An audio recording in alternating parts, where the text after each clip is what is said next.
Bismillahirrahmanirrahim. Alhamdulillahi rabbil alamin. Wa bihi nasta'in ala umurid dunya waddin. Asyhadu an la ilaha illallah wa asyhadu anna Muhammadan abduhu wa rasuluh. Allahumma salli ala Muhammad wa ala ali Muhammad. Mengawali kajian kita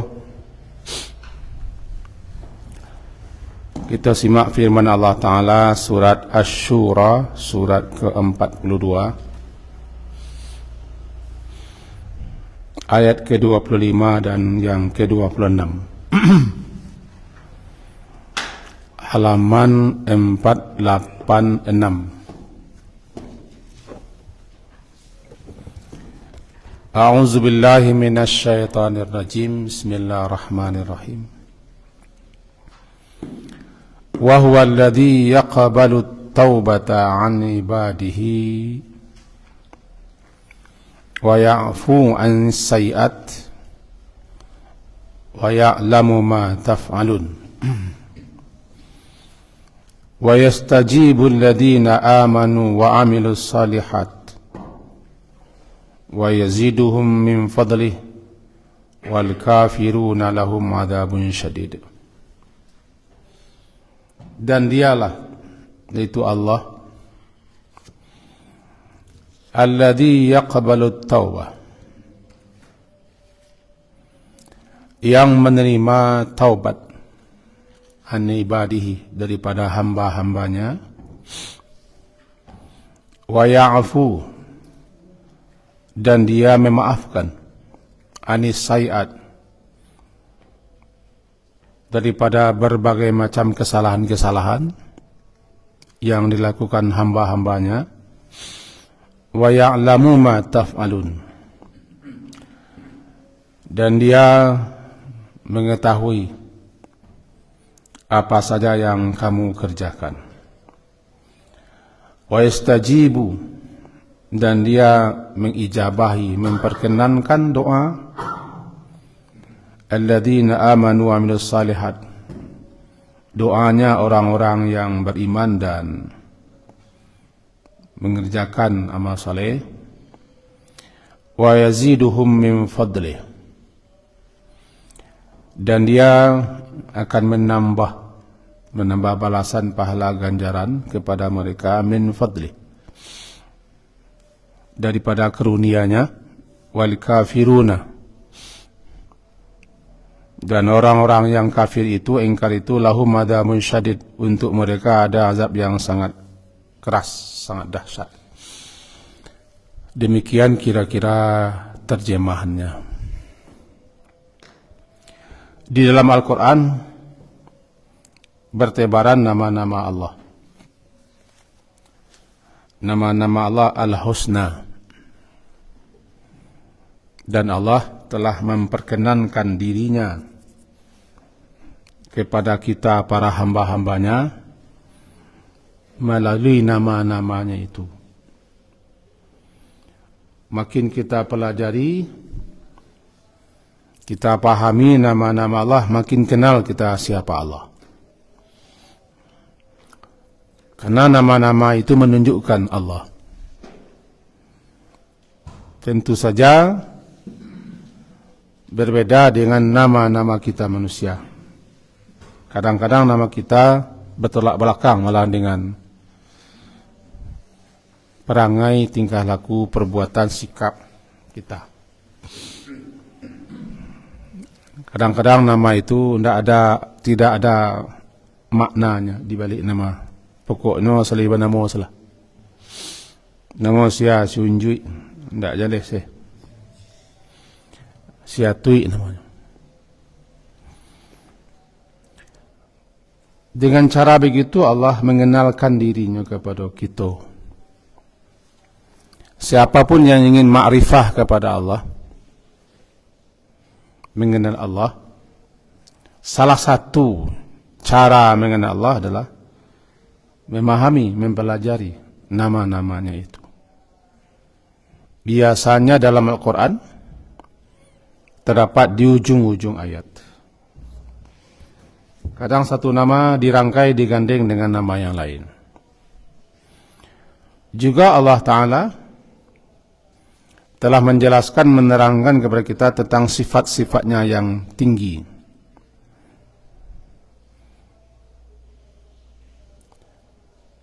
Sebagaimana juga tercantum dalam firman-Nya sifat-sifat itu.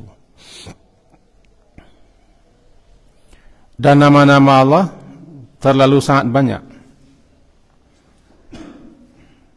Karena namanya bukan 99. Yang 99 itu siapa yang dapat? Hafal, memahami, dijadikannya pegangan hidup dan diyakininya nama-nama yang dipelajari hafalan itu, maka dia masuk surga. Bukan dipajang atau dilukis, cuma hafal atau kita pelajari, kita pahami. Tidak semua nama Allah, cukup 99 saja. Menyusun nama Allah yang banyak itu 99, berbeda-beda ulama. Yang populer adalah yang di pinggir Al-Quran itu, berdasarkan hadis riwayat Imam Tirmizi. Tapi hadis itu oleh beliau-beliau yang disebutkan pakar-pakar hadis oleh murid-muridnya dianggap lemah. Cuman tidak melulu yang dilemahkan oleh beliau, memang lemah sebenarnya kata para ahli hadis pula. Nah, sekarang kita masuk di sini. Salah satu di antara sekian banyak nama-nama Allah adalah At-Tawwab. At-Tawwab. Ta, waw, alif, ba. Pakai tasdid. Tawwab. Ini namanya mubalaghah, bersangatan. Asal kata tawab itu taba, yatubu, seterusnya menjadi taubah di belakang. Maknanya satu cuma, kembali. Kembali, rujuk. Mengisyaratkan bahwa seseorang pernah dalam suatu keadaan atau di suatu tempat, lalu dia meninggalkan tempat itu, pergi menjara atau menjauh, kemudian kembali lagi ke tempat semula, kepada keadaan semula, namanya taba yatubu. Dia bertaubat, dia kembali. Maka daripada kata itulah taubah ilallah. At-taubah ilallah maknanya kembali kepada Allah setelah jauh tersesat, tergelincir, setelah orang itu menjarak daripada Allah yang maha dekat, kemudian dia dapat ilham. Mendapat ilham, sadar, insaf, nyesal, kembali lagi dia kepada Allah. Kembalinya seorang hamba kepada Allah namanya taubat. Taubat. Allah yang menerima taubat itu ya tawwab, di mana dipahami oleh beliau-beliau para ulama-ulama kita. Tentu saja ulama-ulama yang mendalam pemahamannya tentang ini, sebagaimana tercantum dalam kitab-kitab, bahwa at-tawwab itu adalah dia yang berkali-kali memberikan peluang dan kesempatan kepada hamba-hambanya untuk kembali kepadanya. Dibukanya kesempatan, dia hamparkan tangannya di malam hari untuk menerima taubatnya hamba yang bersalah di siang hari. Dihamparkannya, dibukanya tangannya di siang hari untuk menerima kembalinya hambanya yang telah berdosa sesat di malam hari. Tidak henti-henti. Dia tawab yang menerima hambanya. Jadi makna pertama, dia memberikan peluang kesempatan. Dia yang menggerakkan agar hambanya itu kembali lagi kepadanya. Bahkan diberinya motivasi melalui ayat-ayat. Dipanggil, diajak, diseru, didorong. Kemudian kembali hambanya itu kepadanya, disambutnya dengan menerima kembalinya hamba itu, disambutnya dengan gembira. Karena tidak ada yang segembira Allah ketika menyambut, menerima hambanya yang sudah kembali sadar. Dan dia cinta, senang. Yuhibbut tawabina wa yuhibbul mutatahhirin. Dia mencintai, menyenangi orang ini. Itulah yang tawab. At-tawab.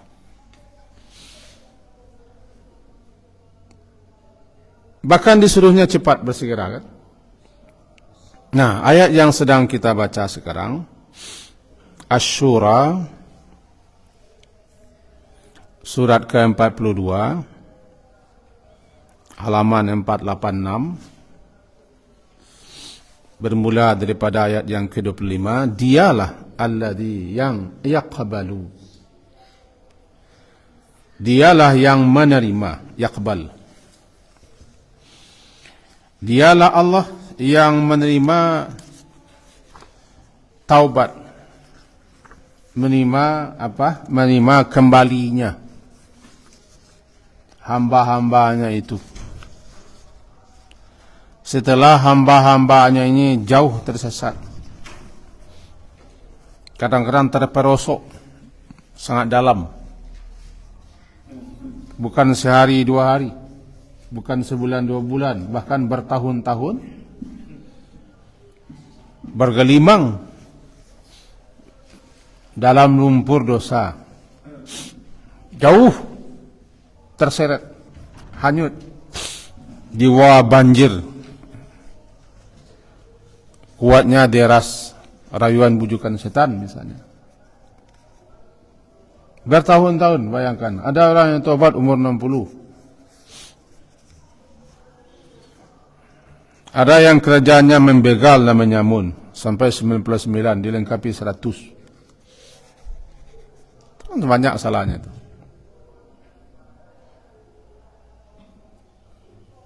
Maka dia terima kembalinya hambanya itu. Selagi pintu belum ditutupnya. Selagi pintu taubat itu belum ditutupnya. Kapan ditutupnya pintu taubat? Sudah kita jelaskan dan sudah tahu kita. Pertama ketika roh sudah sampai di kerongkongan, namanya yugargir. Gargara itu ini. Gargara, gainra, tamar butah, gargara. Ndak bagarah-garah tuh, gargara. Sini. Dekat hulqum. Jadi sebelum yugargir, sebelum nyawa sampai di kerongkongan, gargara. Dibukanya kesempatan untuk tobat. Atau sebelum siksa datang dan turun. Tobat ketika itu, ya tidak diterimanya. Karena kesempatan sudah habis. Atau pintu tobat itu ditutup betul. Ketika matahari telah muncul terbit di tempat terbenamnya. 3 ini. Maka selagi pintu taubat terbuka, berarti Allah memberikan kesempatan peluang untuk menerima taubat. Menerima itu yaqbal.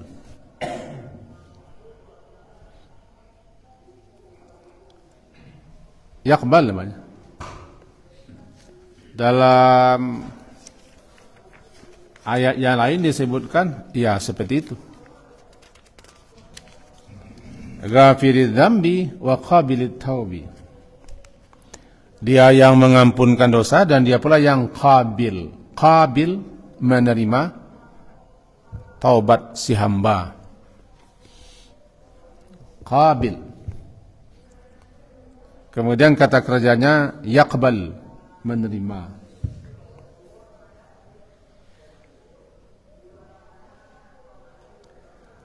Dia yang menerima taubatnya hamba-hamba semuanya.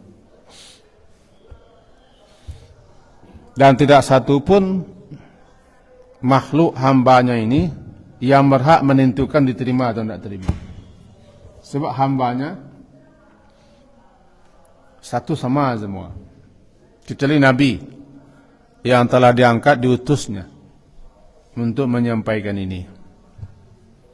Selain daripada Nabi tidak berhak menyatakan, menentukan ini terima, tidak terima.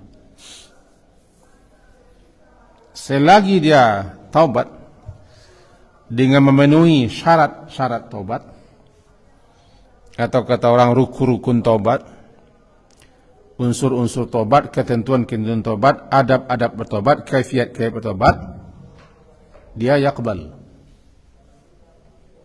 Nah, dia menerima taubat an ibadihi. Dikatakan juga jangan berputus asa. La taqnatu min rahmatillah. Qul ya ibadiyalladzina asrafu ala anfusihim la taqnatu min rahmatillah. Wahai hamba-hambaku yang sudah keterlaluan dalam melakukan berbagai macam dosa-dosa yang diistilahkan dengan menzalimi diri sendiri, la taqnatu, kalian jangan putus asa untuk mendapat rahmat Allah, min rahmatillah. Sehingga sebanyak 9 kali kalau saya tidak salah di dalam Al-Quran itu digandeng ya, digandeng at-tawwab itu dengan rahim. Maka berbunyilah dia at-tawwabur rahim atau tawwabar rahimah. Sekali dengan hakim, al-hakim di belakangnya. Jadi kedua-duanya tawwab ar-rahim saling terkait. Dia menerima taubat hamba-hambanya karena dia rahim, penyayang. Karena dia penyayang, diterimanya taubat hamba-hambanya. Digandeng kedua-duanya. Tawwabur rahim. Salah satu contoh kita sebutkan di dalam Al-Quran, tidak usah kita buka. Ahlul kitab, lebih khusus Yahudi, yang mereka berusaha menyembunyikan, menutup-nutupi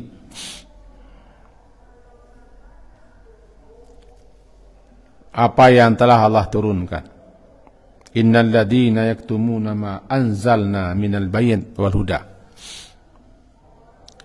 Sesungguhnya orang-orang yang menyembunyikan apa yang telah kami turunkan berupa keterangan-keterangan dan petunjuk,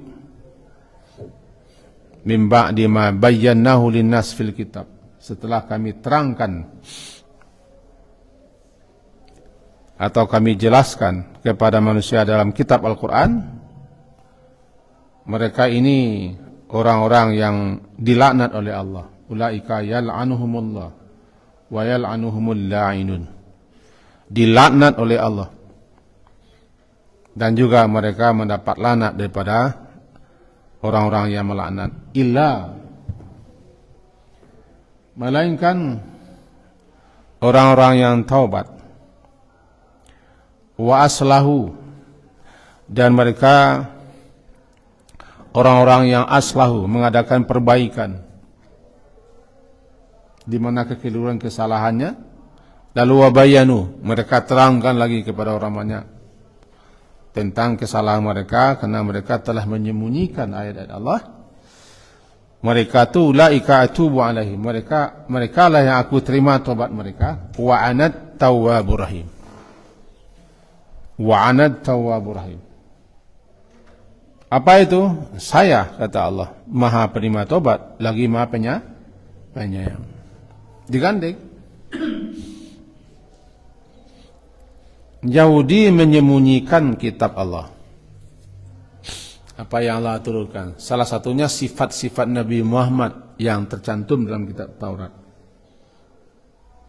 atau kabar-kabar gembira yang memang telah disampaikan oleh Nabi dan Rasul mereka. Mereka sembunyikan itu, mereka tutup dan mereka buang, sehingga masyarakat Yahudi tidak tahu. Itu hanyalah perangai tokoh-tokoh Yahudi, menyembunyikan kebenaran, menyembunyikan wahyu, menyembunyikan yang hak. Jangan dibawa pula ke zaman sekarang, ini berbeda kasusnya, walaupun sama. Kasusnya berbeda, walaupun sama di satu sisi, sama-sama menyembunyikan kebenaran, menyembunyikan yang hak, menyembunyikan yang segala macam. Karena ketakutan mereka. Maka itu kan Al-Baqarah ya, Al-Baqarah ayat 160 itu. Kenapa orang menyembunyikan kebenaran? Kenapa orang menyembunyikan yang hak? Ketakutan. Apa yang mereka takuti terungkap, terbuka, tersingkap. Apa yang selama ini mereka kerjakan, lalu mereka sembunyikan yang sebenarnya. Muncullah yang tidak sebenarnya. Kata beliau-beliau yang di media sosial, kebenaran itu akan mencari jalannya sendiri. Itulah bahasa sananya. Bagaimanapun orang menutup-nutup, menyembunyikan kebenaran, kebenaran itu akan mencari jalannya sendiri. Kan hebat kata orang. Dia akan, biar sajalah dia akan mencari jalan sendiri. Yang jelas kalian tetap berjuang dalam kebenaran, mempertahankan kebenaran, menegakkan kebenaran. Orang yang berupaya menutup kebenaran, penat saja dia menutup kebenaran, lama-lama nampak cahaya kebenaran. Sedang busuk si tutu hilang, lama-lama bersumburan jo, babaun jo. Kecil orang awak, lain tak orang awak sebab. Baabana memungkuih, mando anna busuk, menyuruh anna busuk, menyimpan anna busuk, lama-lambe babaun jo, busuk. Itu cekal. Baabana menutui namuswa, ini kan nampaknya seperti membungkuih tulang jerun taleh. Barana tabanya jerun taleh untuk membungkuih tulang, no bersumburan jo, nggak bisa. Nah, perangai ahlul kitab, tokoh-tokoh Yahudi, ulama-ulama Yahudi, mereka juga punya ulama, namanya rahib. Ulama-ulama Yahudi, pemimpin-pemimpin agama mereka membaca Taurat. Cuma Taurat itu tidak beredar di kalangan masyarakat. Urusan kalian dunia sajalah, urusan agama kami. Itu mereka. Nah, mereka bebas mengotak-ngatik, mengadu-adu. Kalau rasanya akan mengganggu keduniaan mereka, ayat itu mereka sembunyikan, mereka tutup, mereka terangkan yang tidak sebenarnya. Kenapa mereka menyembunyikan sifat-sifat Nabi Muhammad?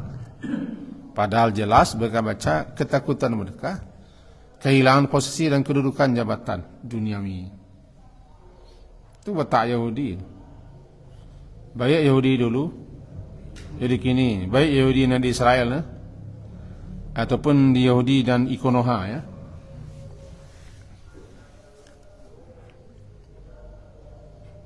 Mereka tutup-tutupi kebenaran, menyembunyikan itu. Jadi mereka tutup karena terganggu, hilang, lepas nanti apa yang selama ini mereka nikmati. Itu tokoh-tokoh Yahudi, bacalah sejarahnya. Mereka tahu Nabi Muhammad ini Nabi, sadar.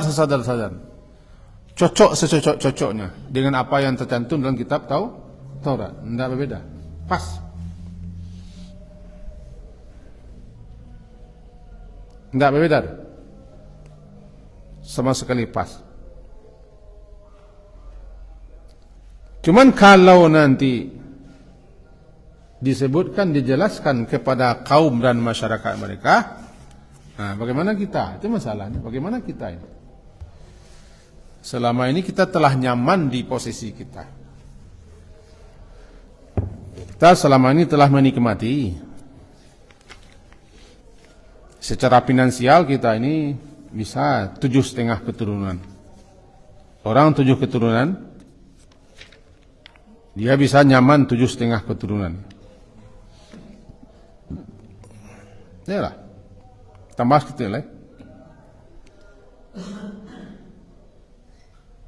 Lalu sifat-sifat Nabi Muhammad, ciri-ciri Nabi Muhammad, mereka sembunyikan.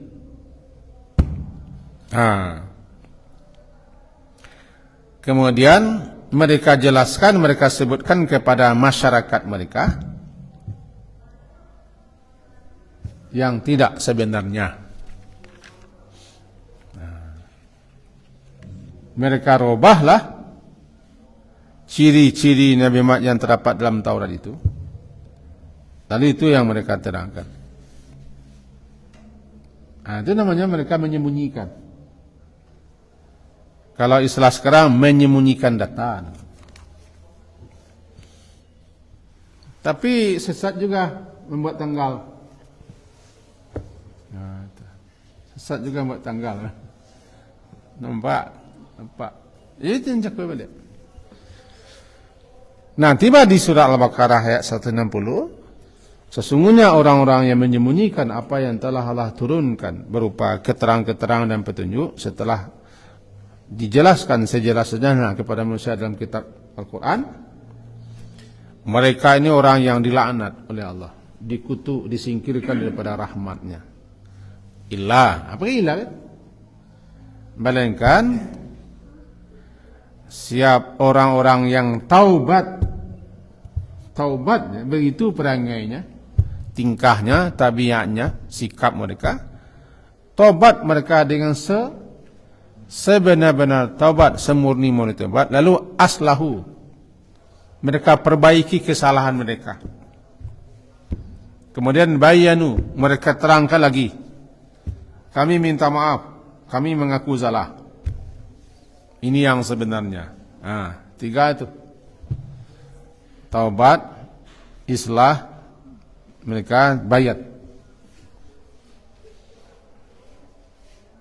Terangkan lagi apa yang selama ini kita sembunyikan, kita simpan, kita selewengkan kepada orang banyak, supaya orang banyak tahu. Faulaika, maka mereka ini atau mereka itu, atubu alaihim, aku terima taubat orang seperti ini. Kata siapa? Kata Allah.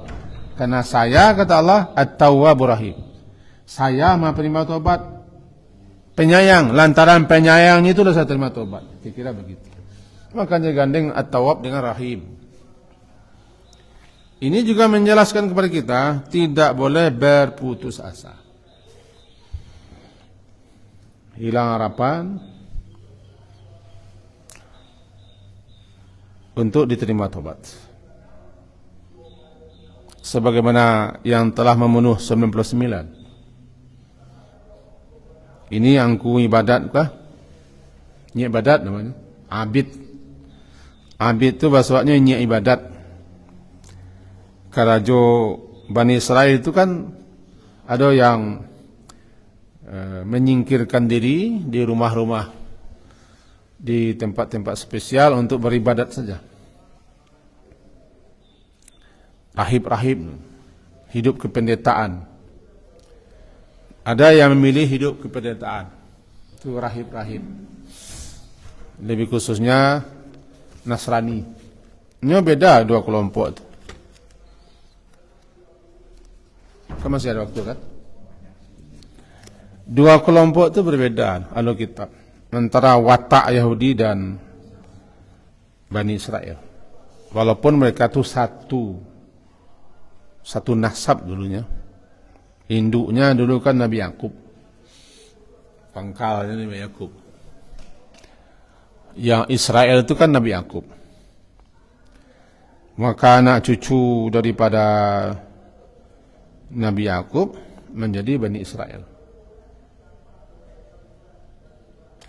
Kemudian terpecah lagi menjadi Yahudi dan Nasrani.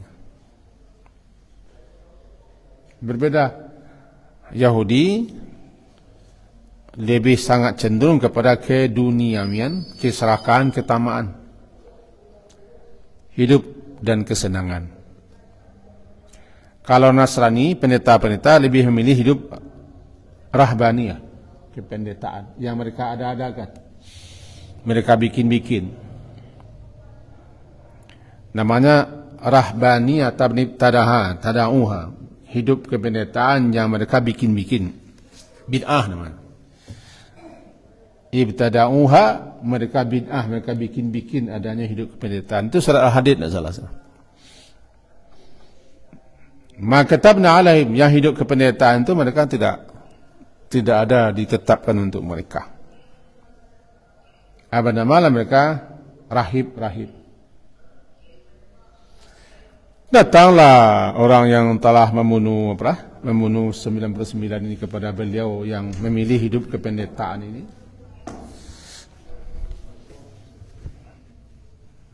Apakah ada peluang untuk apa? Untuk tobat? Karena beliau orang Syiah, ahli ibadat.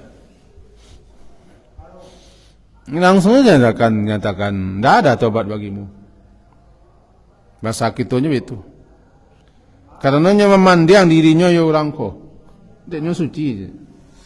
Ada yang saya lawa tahun-tahun hidup seperti kau, tak bawa aku, engkau petang kau, kau bitung. Petang kau, engkau tobat. Timbul ujubnya, timbul sombongnya, sehingga dia klaim tidak ada tobat, dan dia telah mengambil alih peranan Allah. Allah yang apa? Yang berhak menyatakan diterima atau tidak diterima, dia yang mengklaim. Pasainya naik kumbang-kumbang, irambah no pajaku cere, diceluritnya lah, dicarok no pajaku, matilah pendeta. Sudah berapa tu? 100.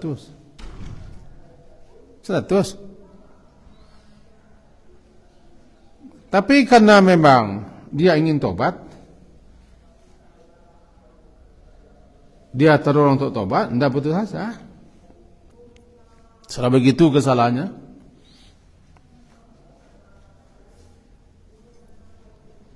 akhirnya kan ditunjukkan orang kepada orang alim. Jadi situ berbedanya abid dengan alim. Orang abid adalah orang yang menjawab dengan tanpa ilmu. Alim ilmu.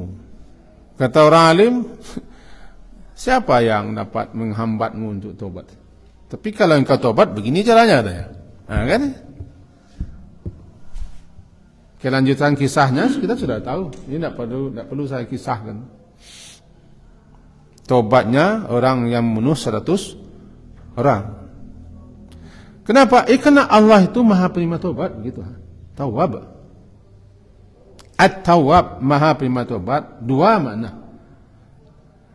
Dia memberikan peluang, kesempatan, merangsang, memotivasi, menyeru, memanggil untuk hamba-hamba yang salah untuk tobat. Kemudian tobat hambanya diterima. Tawab. Tawab namanya. termasuk kerja para ahli kitab yang menyembunyikan sifat Nabi atau ayat-ayat Allah. Tobat dia. Bertanya maka Pak Kiai, bagaimana kalau orang yang menyembunyikan data, Pak Kiai? Kalau ada khusyuk, menyembunyikan kebenaran, menyembunyikan apa? Yang asli itu namanya? Sembunyikannya. Tobatnya, terima tak tobat? Kalau berdasarkan ayat kah, terima tak tobatnya? Dengan catatan 3. Itu kan? Yang pertamanya aslihu ya.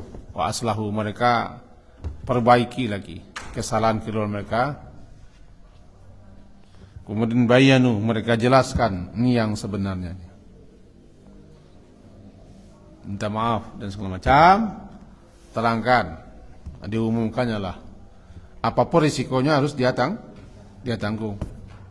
Taubat dia kepada Allah.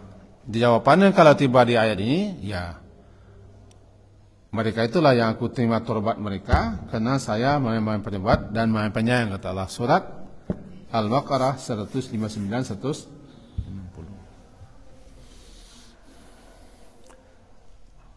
Tapi ada orang yang sangat emosi, masuk neraka baca aku sadu Allah.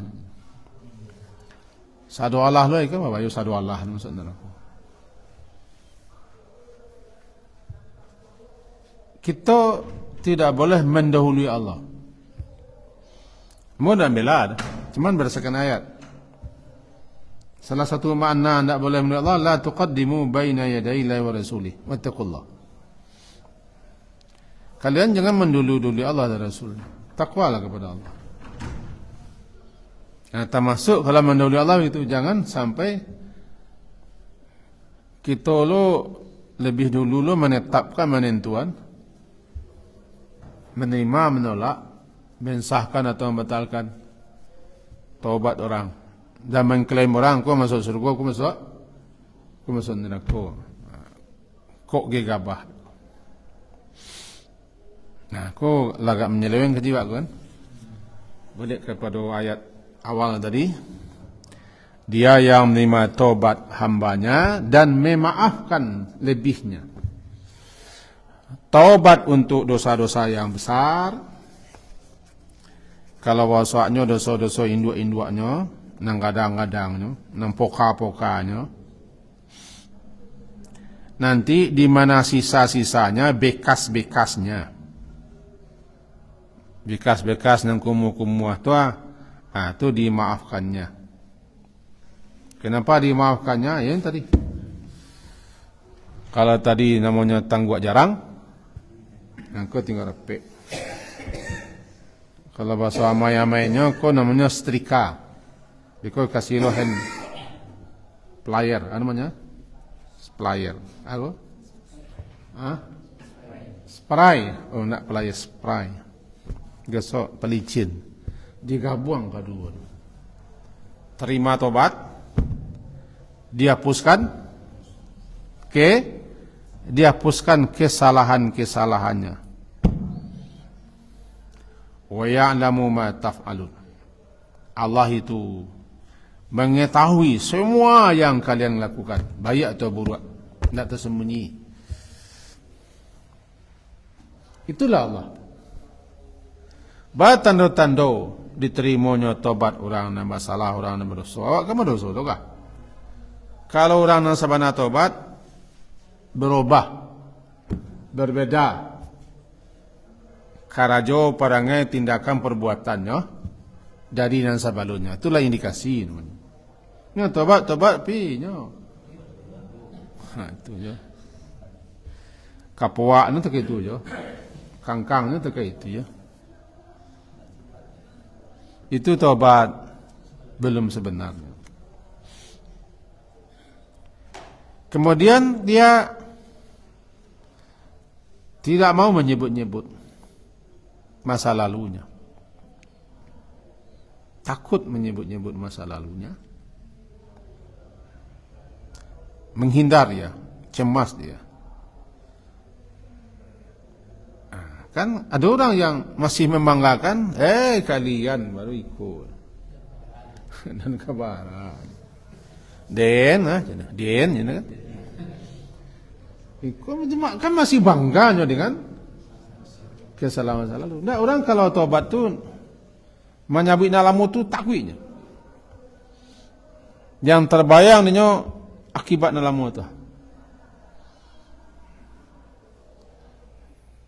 Tidak mau dia menyebutnya lama. Itu ciri yang kedua. Tidak mau. Hancur dan luluh hatinya, tersungkur dia. Dua tu tanda diterima tobat yang mendasar. Masih banyak lain, tapi dua kena mendasar. Dia nampak perubahannya. Dan keduanya, tak mau sama sekali menyebut, mengungkit, memamerkan atau bangga lo mencerituan kerajunan dan salarui salamonanko. Dan yang ketiga barunya terus berada dalam kondisi takut sampai datang nanti dan malaikat membisikkan la takhafu di ujung hidupnya, baru habis takutnya. Ketakutannya itu baru hilang ketikalah turun malaikat la takhafu wa la tahzanu di ujung hidupnya. Itu indikasi tobat. Ide judul kaji wak pagi kini ko sesuai dengan daftarnya.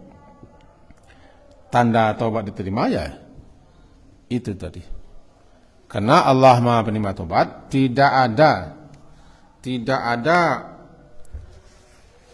hamba-hambanya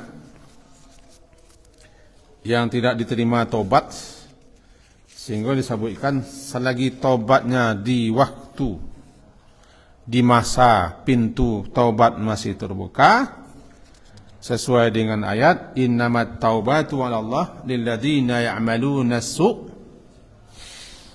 bi jahalatin thumma yatubu min qaribin fa ulaika yatubu Allah 'alaihim wa kana Allahu 'aliman hakima. Surah An-Nisa kan, surah keempat ayat yang ke-17. Tobat yang Allah terima ke Saripati terjemahan. Hanyalah tobat yang Allah terima itu adalah tobatnya orang yang berbuat berbagai macam kejahatan, bijahalah karena kejahilannya, dan tobatnya dalam waktu dekat.